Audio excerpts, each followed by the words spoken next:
আরে বন্ধু, তুই এই ফাঁকা মাঠে এখানে বসে তোকে কখন থেকে খুঁজে বেড়াচ্ছি আমি।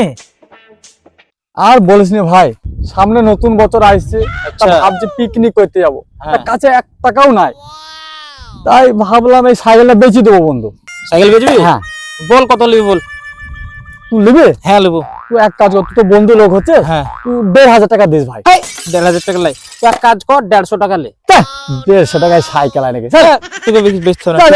আচ্ছা নাকি 150 টাকা আজকাল যেটা সাইকেল হয়, 150 টাকা আসলে তো হইতো রে। এ শুন শুন শুন বন্ধু, শুন শুন শুন। হ্যাঁ বল। এদিকে আয় ভাই, আর 50 টাকা ধরে দিস ভাই। 150 টাকাই দিব, দিলি দে, না দিলি ছেড়ে দে। যন্ত্রণায় পড়ে গেল, 150 টাকা আছে, দে দে 150 টাকা দে। আচ্ছা ঠিক আছে, সাইকেল আমার হয়ে গেল। যা যা যা, খারাপ যা। 150 টাকা আসলো। এ শুন শুন শুন ভাই, শুন শুন শুন। হ্যাঁ বল।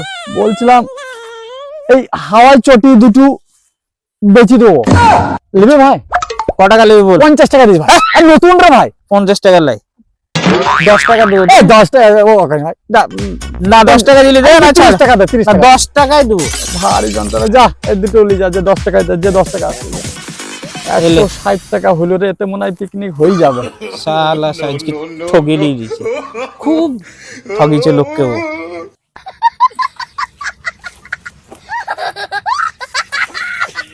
ভাই পায়ে যদি ছোট হয় আমাকে ঘুরে দিস ভাই। হ্যাঁ আচ্ছা ঠিক আছে। বেকার হয়ে যাবে রে।